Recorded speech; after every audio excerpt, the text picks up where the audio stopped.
guys, j'espère que vous allez bien.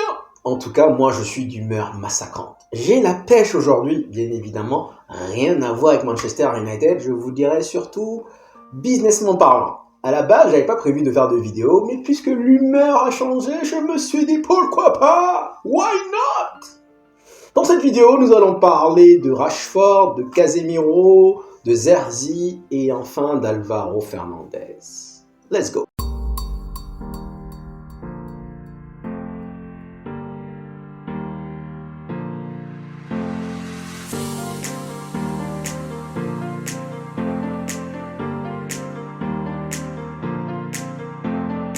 Alors guys, comme annoncé dans l'intro, nous allons commencer par le cas de Marcus Rashford. Il semblerait que celui-ci aurait turned down, donc aurait refusé non pas une, non pas deux, mais 3 offres alléchantes venant d'Arabie Saoudite, conclusion de 3 clubs différents. Visiblement, celui-ci considérait qu'il serait un tout petit peu jeune pour pouvoir évoluer dans un tel championnat. Je vais commencer par vous renvoyer la question, qu'est-ce que vous en pensez réellement ? Sincèrement, bien qu'à plusieurs reprises, moi je vous ai dit Rashford, je le mets dehors, en y repensant bien, c'est vrai qu'il n'a que 27 ans. Et que de manière générale, je dis bien de manière générale parce qu'il y a toujours des exceptions, mais de manière générale, les joueurs qui choisissent l'Arabie Saoudite comme destination sont soit en fin de carrière, soit tout simplement orientés et tournés vers l'argent. Apparemment, il y aurait même un club qui aurait proposé à Rashford 35 millions d'euros par an. En rappelant que là, actuellement, il touche 350 000 livres par semaine. Si on fait les calculs rapidement, cela équivalerait à 17 millions 500 de livres sterling, environ 20 millions. Donc passer de 20 millions d'euros à 35 millions, c'est quasiment multiplier son salaire par 1,5. Et malgré cela, il a tout de même refusé. Il semblerait qu'il a encore pour ambition de rejoindre, de réintégrer la sélection anglaise. Et que, on le sait tous, le jour où il décidera de quitter l'Angleterre pour jouer, évoluer en Arabie Saoudite, malheureusement, ça serait comme tirer un trait à sa carrière. Donc quelque part, moi je le comprends. L'Arabie Saoudite, oui, moi qui veux le voir partir, je me dis l'Arabie Saoudite, c'est l'Eldorado. Mais je vois ça plus pour Casemiro que Rashford. Rashford n'a que 27 ans. Il est encore ambitieux. Aujourd'hui, il faut qu'on se dise la vérité. Il n'y a aucun club qui va venir s'asseoir, formuler une offre alléchante à Manchester United ainsi qu'à Rashford, c'est-à-dire s'aligner au minimum à son salaire actuel. Personne ne fera ça. Vu la forme qu'il a actuellement, personne ne fera ça. Donc peut-être qu'il lui resterait encore de bons vieux os à Manchester United. D'autant plus qu'apparemment, il voudrait prouver à Ruben Arubena qu'il est et demeure un grand joueur. Donc il va vouloir réinverser la tendance. Moi, franchement, je vous dirais, je suis bouche bée. Du fait que ce soit que l'Arabie Saoudite qui vienne le chercher, honnêtement, c'est sans surprise, vu la forme qu'il a, vu le salaire qu'il a. Mais du fait qu'il le refuse, je le comprends également. Donc Rashford, l'année dernière, ou il y a 2 ans, oui, c'est vrai, il avait claqué 30 buts, on s'est précipité pour le prolonger. Aujourd'hui, bon ben voilà, ça devient une espèce de sac, 25-50 kilos de riz, on ne sait pas quoi en faire. Franchement, il reste 6 mois. La dernière fois contre Newcastle, je me suis dit, imaginez-vous que Rashford finisse par rentrer. Il rentre et là, en 1 minute, il marque. Un peu comme il avait fait contre le Leipzig, vous vous souvenez, il était rentré, il a mis un triplé. Je me suis fait un film. À 2-0, je l'ai vu sur le banc, il s'est entraîné, il s'est chauffé, et je me suis dit, peut-être que Rashford va rentrer, et que celui-ci a tellement faim, il va vouloir prouver qu'il reste et demeure un joueur, il va vouloir laver l'affront. Et là, but! Et là, Old Trafford se lève. Vous savez, parfois, vous êtes supporter, vous faites des films bizarres, vous vous dites peut-être que, avant que la réalité te rattrape.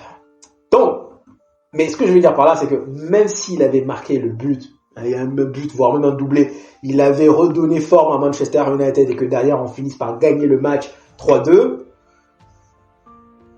on l'a déjà souligné, le problème principal de Rashford, c'est son inconsistance. Il va marquer un triplé, le prochain match, il sera naze.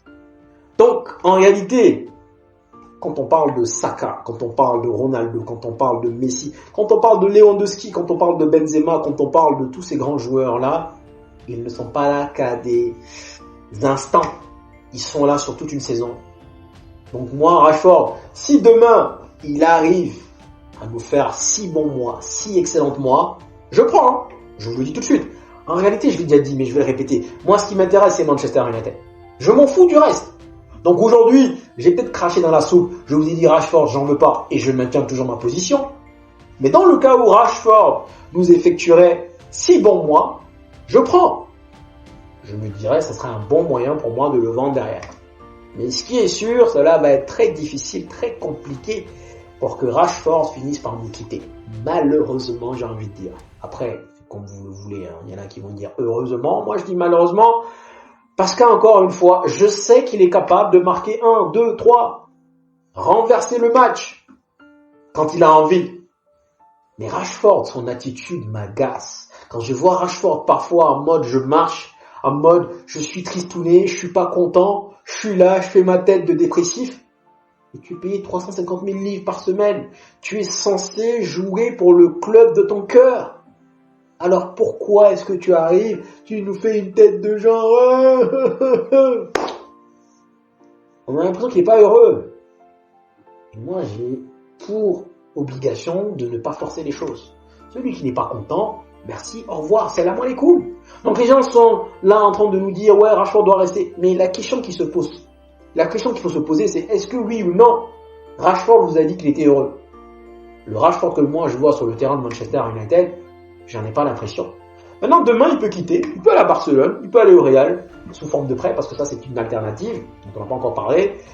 Il semblerait que peut-être, si jamais on reçoit une offre alléchante juste en termes de salaire, donc une offre qui va couvrir sa masse salariale, peut-être qu'on va le laisser partir. Donc, il se pourrait que Rashford aille dans un autre club, briller en Ligue des Champions, briller dans le championnat. Est-ce que je vais le regretter? Non. Non, guys. Pourquoi? Parce que tout simplement, je me dis, ce même Rashford-là, il va arriver encore à Manchester United et on va se dire, oh Rashford, qu'est-ce que tu nous fais? Bref, ainsi donc, nous allons clôturer le dossier Rashford. Zerzi, guys. Franchement, on n'a pas beaucoup parlé la dernière fois, mais ce qu'on lui a fait, c'était méchant. Et apparemment, quand il sortait, quand il allait dans le tunnel, le public l'a hué. Un peu comme si tous les problèmes que nous récoltons aujourd'hui, que nous rencontrons aujourd'hui, sont de sa faute. Donc, il a pris peut-être un double coup, moralement. Moi, personnellement, guys, si vous me demandez mon avis, j'estime toujours qu'il y a un joueur dans Zerzi. C'est juste, malheureusement, je vous dirais, mauvais joueur, au mauvais endroit, au mauvais moment. Mais sincèrement, moi, il me rappelle Berbatov. Il y a Thiago Motta qui le comparait à Ronaldinho. Bon, là, bien sûr, il exagère terriblement. Mais il est fort possible qu'il nous quitte. On parle de retrouver notre argent investi. Donc, on parle de 34 millions. Parce qu'aujourd'hui, en janvier, la Juve, le Milan était dessus. Le Milan était dessus. C'est juste qu'en réalité, il faut qu'on se dise la vérité. Manchester United est arrivé. Ils ont posé les sous sur la table. Et finalement, lui et son agent se sont regardés entre quatre yeux. Ils se sont dit, on prend l'argent. Ce qui s'est passé grosso modo, avec Alexis Sanchez. Alexis Sanchez voulait partir à Manchester City. Sa priorité, c'était Manchester City. De même que Zerzi, sa priorité, c'était d'aller au Milan. Manchester United est arrivé avec l'argent. Il faut se dire la vérité, guys. La seule raison pour laquelle il nous a rejoints, c'est parce que nous sommes venus avec un sac rempli de billets, malheureusement. Et là, on comprendrait qu'il ne soit pas heureux. Et donc, c'est lui qui saute pendant contre Newcastle à la 34e minute. Franchement, ça fait mal. Psychologiquement, ça fait énormément de mal pour un joueur. De sortir, déjà, de manière générale, tu n'aimes pas ça. Mais de sortir avant la mi-temps, si tu n'as pas un moral haut, une confiance en toi énormissime, tu vas flancher. Donc, j'espère qu'il va pouvoir rebondir. Si on arrive à pouvoir le vendre, tant mieux. Franchement, moi je dis que c'est un bon joueur, encore une fois, mauvais joueur au mauvais moment, au mauvais endroit. Malheureusement pour lui. Comme j'ai dit, on a plus besoin actuellement d'un Tevez qu'un Berbatov. On a besoin d'un tueur. Et c'est ça qui pourrait nous aider. On a besoin de marquer des buts. Donc s'il part, si on arrive à récolter les 34 millions investis, marhaba bikoum. Ensuite, Casemiro. Fabrizio Romano a posté en nous disant que Casemiro pourrait partir, pourrait quitter Manchester United pour aller en Arabie Saoudite. On parle d'un investissement de 30 millions de pertes. Non, je suis pas d'accord. De manière générale, je suis pas d'accord. Vous allez acheter une voiture qui est neuve, je suis désolé, même si au bout d'un an vous décidez de la revendre, vous n'allez jamais pouvoir la revendre au même prix. Jamais. Sauf si vous êtes un expert. J'allais vous raconter une histoire, mais bon. Il y a quelques années, j'avais acheté des meubles. Je me rappelle, j'avais acheté un sofa et un clic-clac. Je les avais achetés à 200 € et 250 €. Et j'avais réussi, parce que je suis un génie, j'avais réussi à les refourguer à 300 € et 350 €. Parce que déjà, ils étaient dans un excellent état. Et généralement, quand tu achètes quelque chose et que tu le revends, les gens s'attendent à soi-disant que tu es réduit. Donc c'est comme si, en gros, j'avais fait passer le message que je l'avais acheté à 500 € et derrière, je l'avais refourgué à 350 €. Bon, ça, c'est pas la même chose. Parce que là, tout le monde sait combien on l'a acheté.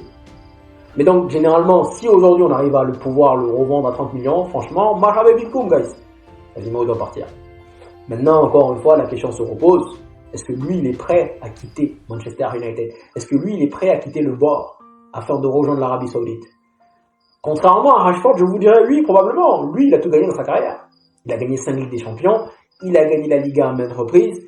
Il a un salaire énormissime. Si aujourd'hui, l'Arabie Saoudite venait à lui proposer un salaire beaucoup plus conséquent, pourquoi il va rester? Donc Casemiro, si jamais il partait, lui et Zerzi, ça là pourrait nous ramener 60 millions. On ne dirait pas non, puisque apparemment, merci Ineos, on va devoir vendre pour pouvoir acheter. No comments. Et enfin, Alvaro Fernandez, guys. On va prendre le temps et le soin, s'il vous plaît, d'applaudir. Alvaro Fernandez, c'est un joueur qui appartient à qui déjà, vous vous souvenez? J'ai un trou de mémoire. Veuillez, s'il vous plaît, non. Auriez-vous l'aimabilité, s'il vous plaît, de me rafraîchir la mémoire?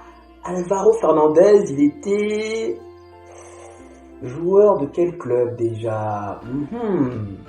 De Manchester United, bien entendu. À l'époque, je me souviens mot pour mot de ce que je vous ai dit. Ten Hag, ne fais pas ça. Ne fais pas ça. Alvaro Fernandez, c'est un bon joueur. Manchester United a alors eu l'idée de soi-disant le vendre à 6 millions en incluant une clause de rachat de 15 millions. Masterclass. Aujourd'hui, ce joueur, il a un rang de faire les belles couleurs du Benfica. Et nous, on souhaiterait le reprendre. Sauf que malheureusement, on n'a pas les 15 millions. On n'a pas les 15 millions en poche. Olé. Non, pas Olé, excuse-moi. Olé, je sais que t'es un tocard, mais je me tourne surtout vers Ten Hag. Ten Hag, c'est un génie, guys. Ten Hag, même Iqbal, Iqbal, il y en a plein qui disent, ouais, il est parti évoluer dans un club où personne ne le connaît. Iqbal, pour moi, c'est un joueur. Le match qu'il avait effectué contre Liverpool, l'endroit où, le moment où on arrive, on le presse, ils sont 4 sur lui et il désamorce le pressing de manière masterclass. Il a liquidé tous les jeunes. Tous les jeunes. Aujourd'hui, Alvaro Fernandez, on aimerait bien l'avoir parce qu'on a un problème cruellement de latéral gauche, de piston gauche. Bref, guys. Vous voyez, c'est pour ça que parfois je me dis, je veux m'éloigner de Manchester United. Parce que même si tu es de bonne humeur, le fait de te ressasser ton club dans la situation de haine dans laquelle nous sommes, ça te redéprime. Et toute ma bonne humeur, ça m'est apparemment envolé. Ah, Manchester United, tu finiras par avoir ma peau. Guys, merci d'être venu jusqu'ici. Prenez soin de vous et je vous dis à la prochaine.